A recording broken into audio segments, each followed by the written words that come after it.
So இன்றைக்கி எபிசோடில் என்னெல்லாம் நடக்க போகுதுன்னு பார்த்தீங்கன்னா, இது வரைக்கும் எல்லோ கார்டை கொடுத்து செலக்ட் பண்ணியிருந்தாங்க இல்லையா, அதாவது ஹாலில் வச்சுருந்தாங்க. அந்த கண்டஸ்டன்ஸ்லாம் வந்து கூப்பிட்டு ஃபைனலாக அவங்களிருந்து சில பேரை வந்து செலக்ட் பண்ண போகிறாங்க.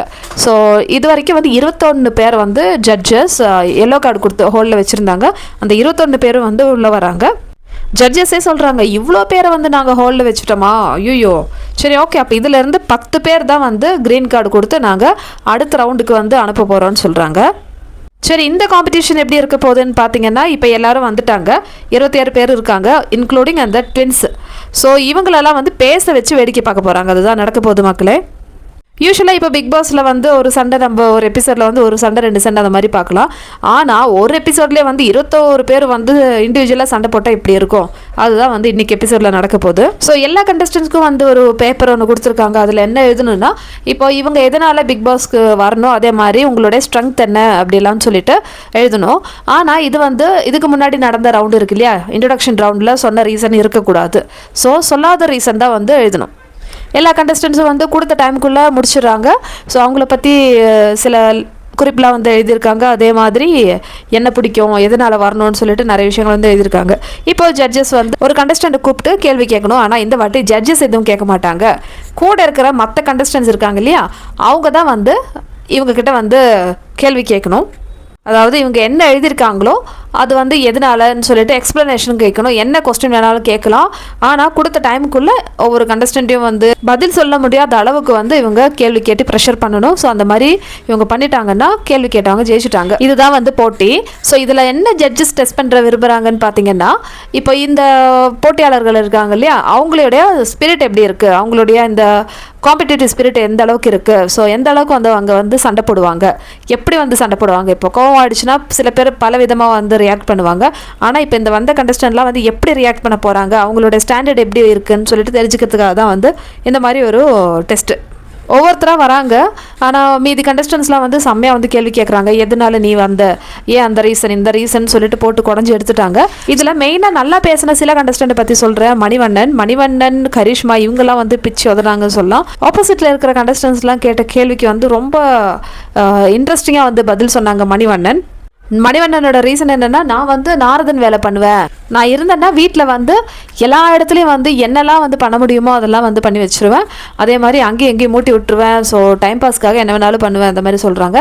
ஸோ இதுவே வந்து மற்ற கண்டஸ்டன்ஸ்லாம் வந்து கேள்வி கேட்குறாங்க, அப்போ நாரத வேலை பண்ணுற நீங்களே சொல்லிட்டீங்க, அப்புறம் எதுக்கு நீங்கள் வந்து போகிறீங்க, இதுதான் வந்து வேலையா, அந்த மாதிரிலாம் வந்து விஜய் அரவிந்த் வந்து நிறைய கேள்விகள் வந்து கேட்டாங்க. ஸோ அரவிந்தை பார்த்து ஒரு கொஸ்டின் ஒன்று விட்டாங்க, நீ எதுக்கு பிக் பாஸ் வீட்டுக்கு போகிறேன்னு எனக்கு தெரியும், நீ வந்து உன்னோட எல்லா எக்ஸ்பிரஷனும் காமிக்கிறேன் அப்படின்னு சொன்னல, நீ பொண்ணுங்க கிட்ட ஃப்ளர்ட் பண்ணுறதுக்கு தானே போகிறேன்னு சொல்லிட்டு நிறைய வார்த்தைகள் விட்டாங்க. அடப்பாவி, இந்த மாதிரிலாம் வந்து நான் சொல்லவே இல்லைடா, இந்த மாதிரி இருந்தது.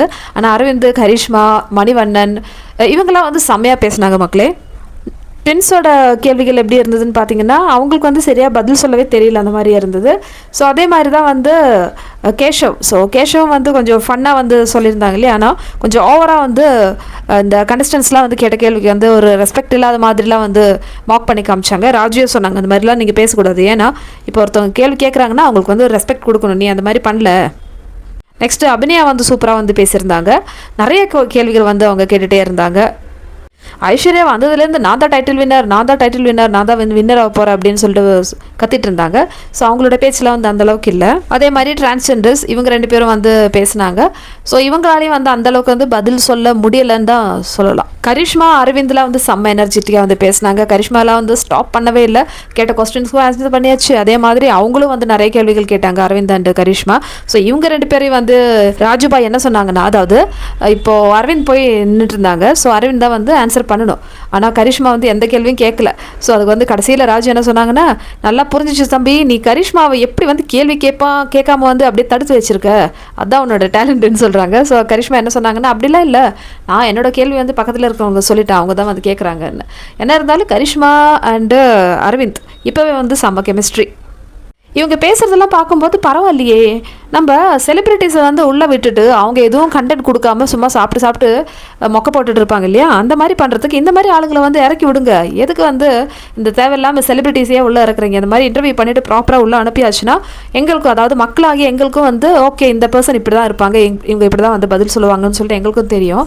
அதனால என்ன சொல்கிறேன்னா, இது வரைக்கும் வந்து செலிப்ரிட்டிஸ்லாம் வந்து பேசாத நிறைய கான்செப்ட் அதே மாதிரி எப்படிலாம் கேள்வி கேட்கணும்னு சொல்லிட்டு இவங்கெல்லாம் வந்து செலிப்ரிட்டியே கிடையாது. பட் இருந்தாலும் எவ்வளோ சூப்பராக பேசுகிறாங்க பாருங்களேன் நம்ம காமன் மக்கள்.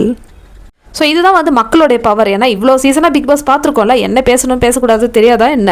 ஏன்னா சில செலிப்ரிட்டிஸ்லாம் வந்து உள்ள வந்து நான் வந்து சீசன் இது வரைக்கும் பார்த்ததே இல்லை, பிக் பாஸ் என்னென்னு தெரியாது, அந்த மாதிரி வந்து பில்டப் காமிப்பாங்க. ஆனால் நம்மலாம் வந்து எல்லாமே கரைச்சி குடிச்சு தான் வெளியே இருக்கும். ஸோ எப்படி வந்து நடத்துக்கணும்னு சொல்லிட்டு கண்டிப்பாக தெரியும். ஸோ என்னை பொறுத்த வரைக்கும் நிறைய செலிப்ரிட்டிஸை விட இந்த மாதிரி காமனான பீப்புளை வந்து நிறைய பேர் ஒரு 5-6 பேர் உள்ளே அனுப்பிட்டீங்கன்னா இன்னும் கொஞ்சம் நல்லாயிருக்கும்னு நான் நினைக்கிறேன். ஸோ எனிவே இந்த ரவுண்ட்லாம் வந்து முடிஞ்சிச்சு. ஸோ ராஜு என்ன சொன்னாங்கன்னா, நான் வந்து 10 பேரை உள்ளே அனுப்பலான்னு நினச்சேன், ஆனால் நீங்கள் கேட்ட கேள்விக்கெல்லாம் வந்து 5 பேரை மட்டும்தான் நான் செலக்ட் பண்ண போகிறேன்னு சொல்லிட்டு ஒரு 4 பேராக வந்து கூப்பிட்டு நிற்க வச்சாங்க. இதில் வந்து யாரெல்லாம் வந்து நம்ம செலக்ட் பண்ணல, யாரெல்லாம் வந்து ரெட் கார்டு கொடுக்கலான்னு சொல்லிட்டு இவங்க வந்து சொல்கிறாங்க. ஸோ மெயினாக வந்து நம்ம இருப்போம்னு நினச்ச ட்வின்ஸ் வந்து இல்லை. ஸோ அவங்க வந்து ஃபஸ்ட்டே எலிமினேட் ஆகிட்டாங்க. அதே மாதிரி கர்நாடகா பையன், பெங்களூர் பையன், ஸோ இவரும் வந்து எலிமினேட் ஆகிட்டார்.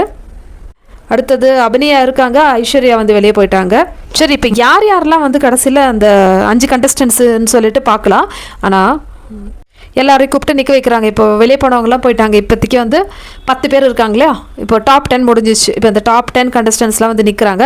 இந்த கேஷவ் போயிட்டாரு, அதே மாதிரி கமருதீன் மாதிரி இருக்காருன்னு சொன்னோம் இல்லையா, ஃபிரோஸ், இவரும் வந்து கிளம்பியாச்சு. ரேப்பர்னு சொல்லிட்டு வந்து டோனி இருந்தாங்க இல்லையா, அவரும் வந்து கிளம்பியாச்சு. அடுத்தது ட்ரான்ஸ் வந்து 2 பேர் இருந்தாங்க, ஷமா அண்டு பானு, இவங்க 2 பேரும் வந்து எலிமினேட் ஆகிட்டாங்க. கவின் எலிமினேட் ஆகிட்டாங்க, கேஷவ் எலிமினேட் ஆகிட்டாங்க. இந்த மாதிரி 21 கண்டஸ்டன்ட்டில் 11 பேர் வந்து ரெட் கார்டு கொடுத்து வெளியே அனுப்பிச்சாச்சு. இப்போது கடைசியில் 10 பேர் இருக்காங்களே, இந்த 10 பேர்லேருந்து 5 பேரை தான் வந்து செலக்ட் பண்ண போகிறோன்னு சொல்லிட்டாங்க. இந்த 10 பேர் வந்து இப்போ மேடையில் இருக்காங்க. ஸோ மாயா என்ன சொல்கிறாங்கன்னா, சரி எல்லோரும் கண்ண மூடுங்க, ஒரு ஸ்பாட் லைட் வரும், அந்த லைட் வந்து யாரெல்லாம் மேலே படுதோ அவங்களாம் வந்து அவுட்டுன்னு சொல்கிறாங்க. ஸோ எல்லோரும் கண்ண மூடி நிற்க சொல்கிறாங்க. கண்ண மூடி நின்னா கொஞ்ச நேரத்துலேயே வந்து மாயா சொல்லிட்டாங்க, இந்த 10 பேரில் 10 பேரும் வந்து செலக்ட் ஆகிட்டீங்க, அடுத்த ரவுண்டுக்கு 10 பேரும் போயிட்டீங்கன்னு சொல்கிறாங்க. இதில் மெயினாக வந்து அபிநயா, மணிவண்ணன், கரிஷ்மா, அரவிந்த், ஸோ இந்த மாதிரி 10 பேர் வந்து செலக்ட் பண்ணிட்டாங்க. இவங்க வந்து டீட்டெயிலாக வந்து நம்ம அடுத்தடுத்த ரவுண்டில் வந்து பார்க்கலாம். ஸோ இப்போதைக்கு வந்து டாப் 10 கண்டஸ்டன்ஸ் வந்து இந்த ரவுண்டில் வந்து கிடச்சிருக்காங்க. இதுக்கு முன்னாடி ஆல்ரெடி செலக்ட் பண்ணி வச்ச க்ரீன் கார்டு இருக்கிறவங்களும் இருக்காங்க. ஸோ எல்லாருக்கும் சேர்ந்து வந்து இனிமேல் தான் வந்து பிக் பாஸ் வீட்டுக்குள்ளே இதிலேருந்து யார் போக போகிறான்னு சொல்லிட்டு காம்படிஷன் நடக்கும். ஸோ நாளையிலேருந்து அந்த காம்படிஷன் நடக்கும் மக்களே.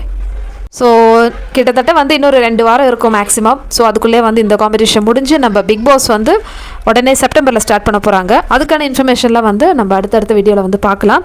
ஸோ ஆஸ் யூஷுவல் வீடியோ பிடிச்சிருந்தா சேனல் லைக் பண்ணுங்கள், ஷேர் பண்ணுங்கள், சப்ஸ்கிரைப் பண்ணுங்கள்.